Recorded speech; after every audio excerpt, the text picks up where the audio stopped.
How's it going, YouTube? Content today with another video, and today, guys, what the brand new is going to be the where to hand trap tier list. I really wanted to do this video because I feel like it's really important to talk about which hand traps are the absolute best, which ones are pretty good, they would just be like a tech call, and which ones I probably just wouldn't play. And we're going to be including Suda for this, so we do have the new Mulcharmy. It's going to be very apparent come Orlando that we have to be prepared for just about anything, and there's going to be a lot of changes with Suda. I don't think it's going to be like super high impact, but we do have a Balakui, and we have Twins the Eclipse as well. So definitely a couple very high impact cards that will be coming out into the meta for that YCS, and we really want to make sure that we are prepared for that. So if you haven't already checked out my sponsors, all down below in the description. Also, my TCGPlayer Link costs nothing to you, and if you just go ahead and use it when you go to buy cards, it does directly support the channel, and I really do appreciate that. We are on a hot streak right now with content. Subscribe for more. It just keeps pushing me to do better and make more content and really have a lot of time at that point to really put in the work for the content. Like the video, you know, you guys mean so much to me. I work a pretty stressful job. I manage a restaurant. Today I worked like 11 hours and I have to be back to my job in less than 8 hours. But I'm always going to make sure I put aside some time just for content because this is what makes me happy. This is what I want to be doing. And this is the type of content I want to be able to give you all. So without further ado, let's have an amazing video and hop right into the tier list. So the first one I want to talk about is going to be Cycle Reader. Now, maybe you'd want to play this card. It's been popping up a lot in some of the Iron Mans that I've been watching, and it's not necessarily that great. It's Ally of Justice Cycle Reader. It got played a lot back in Drytron format because obviously they're all lights, and this is a crazy card for a double banish. And right now, the Fiendsmith cards are all lights, so you can get a lot of good targets with this card too. But it's kind of very specific, and it's not something that I love.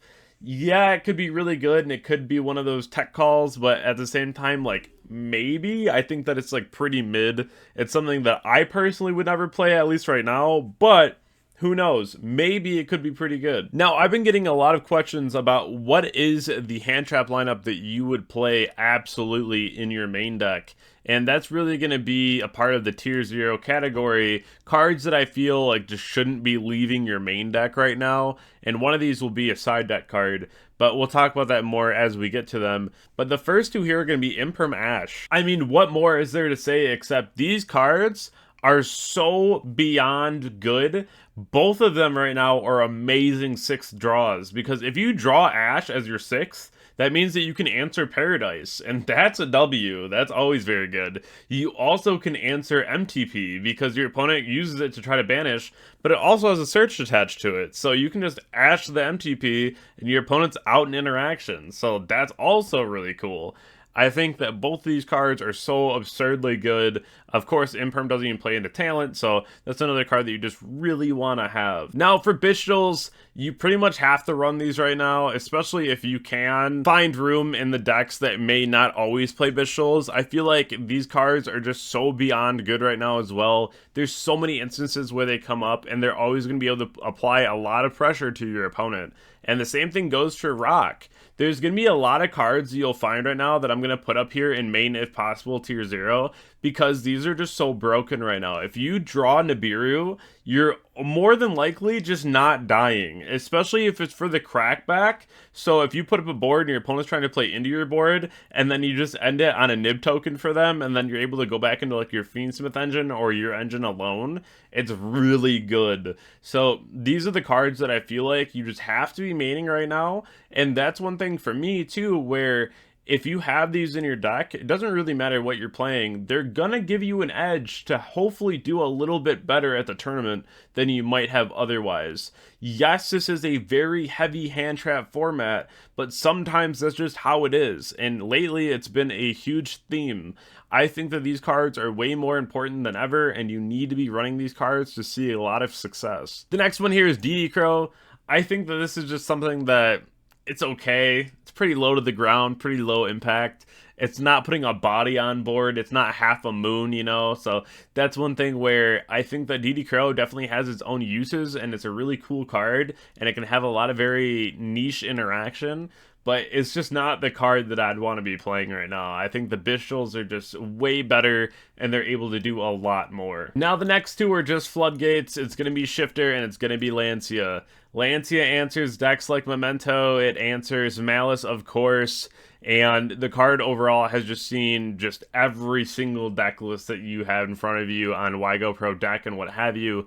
All are citing 3 Lancia and Sanctum just to get to Lancia. Card's absolutely phenomenal. This is a side card. Do not main Lancia. I know it's in this category, but I have to leave it up here because it's just that impactful right now. You have to. And if you can play Shifter, you should. It literally determines games. This card is insane. If you play it against Rizel, they cannot use their Fiendsmith cards. They also can't use X'd or Ice Effect in hand. So they have to pray that they get 2 bodies on board to go Bagooska Pass and hope that you don't draw the Imperm. So that's definitely very tough. And Shifter is still one of those cards that can just make or break a game directly as soon as you see it. So, very unfortunate that cards like this still exist, but it's still a really crazy card as of right now. Ghost Mourner, I'm not a huge fan of this one either, pretty low impact. I know there's a lot of banishing and then like Shifter, of course, too, but not a huge fan. I think that it's lower impact than a lot of things that we're seeing right now, and I probably wouldn't be playing this card. Now, as for Mulcharmies, Fua definitely in the main deck right now. As a 3-of, you should always have this card in your main deck if you own them. It feels really bad because they're going to be like $5 coming up soon once we get the Stampede set. It's not a feels bad that it's going to be cheap. I love that this card's going to be cheap because it's going to be printed in like 5 rarities. Everyone's going to have Fua. It's going to be fantastic. The downside is picking them up now to compete in YCSs coming up because you're going to be dropping $300 on these fully knowing that they're getting mega reprinted, and that feels bad. So definitely try to like borrow these if you can.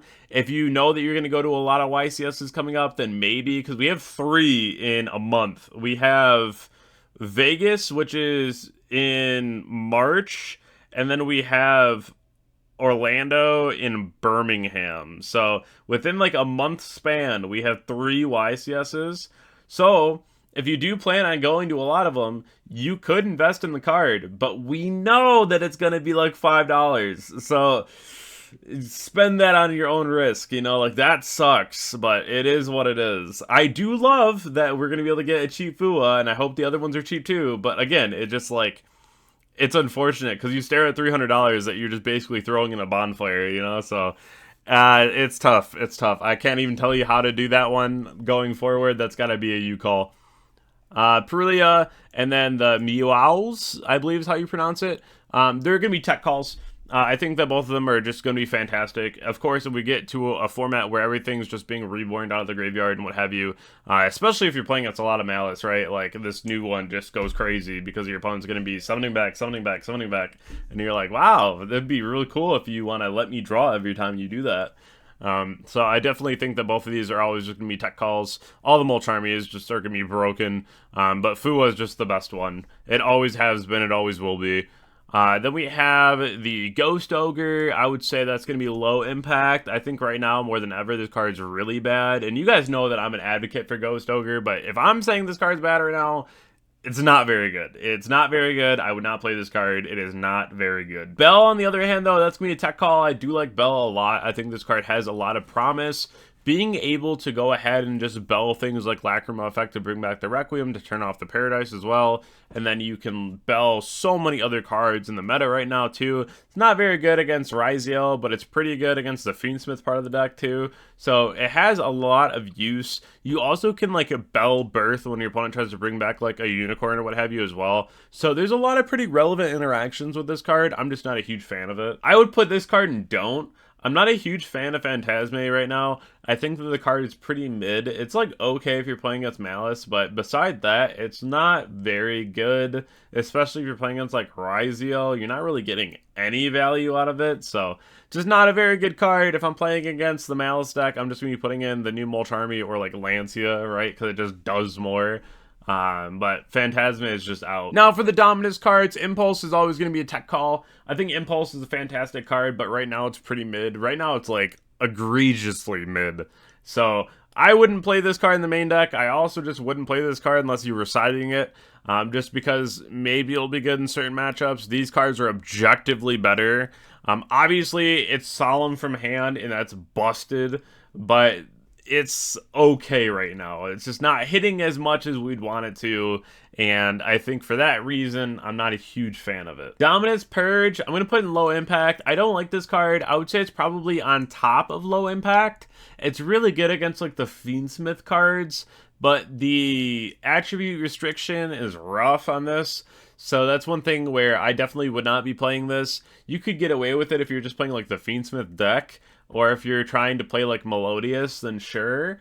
But I'm not a huge fan of this card. It only stops the cards that are trying to add to your hand. It's not like Ash that can stop like a summon from deck. Now for Droll, I think Droll could be up here in the main deck right now. I think this card's absolutely phenomenal. It's pretty mid against Malice though. It's not like the best. It's okay, but it's not the best. And I think that it's really good for Ryziel Fiendsmith because your opponent's going to be using like Necroquip, draw a card, cross draw a card, add, and so like Droll is really crazy. And I know that Ryziel Fiendsmith has like 38% of the tops right now in the meta, which is crazy, and that means that manning Droll would be a really good idea. But if you do end up running into a bad streak of decks that is not Ryziel Fiendsmith, you could have a really bad time manning this card. So I'd probably side 3 Droll, but this card's really effective right now. Now for the next one, it's Veiler. I'm not like big on Veiler. It's probably like above Dominus Purge or under Droll. It's like 1.5. I don't know. There's some formats where like certain hand traps just feel really bad, and I feel like Veiler right now just feels bad, especially if you're playing against Malice. Like, it just doesn't really do anything, and I'm not really trying to run it, right? So for me, I would play any of the top hand traps instead. Bishul's, Ash, Imperm, Nib, Fua, what have you. I'd run Bell before Veiler right now, really, honestly. I don't really love Veiler at the moment. Again, it's just one of those things where I feel that with everyone manning 3 talent and then Thrust is everywhere too, I'm trying to go as minimal as possible on just trying to get those cards to activate, right? So specifically being a main phase only card as well, not a huge fan. I'm trying to play around that as much as possible. Like, I'm shotgunning Fua in the draw phase, right? That's one thing where I'm just telling my opponent, like, listen, you can play the game, but I'm getting cards. And you're playing around talent as much as possible because it's in everyone's deck right now. But I really do hope that you enjoyed today's video. If you have any questions, leave them down below in the comment section. Let me know what you want to see in the next video, because I always want to make sure I'm putting out the content that you guys find helpful. And I hope that you all have a wonderful day, and I'll catch you all in the next video. Thank you.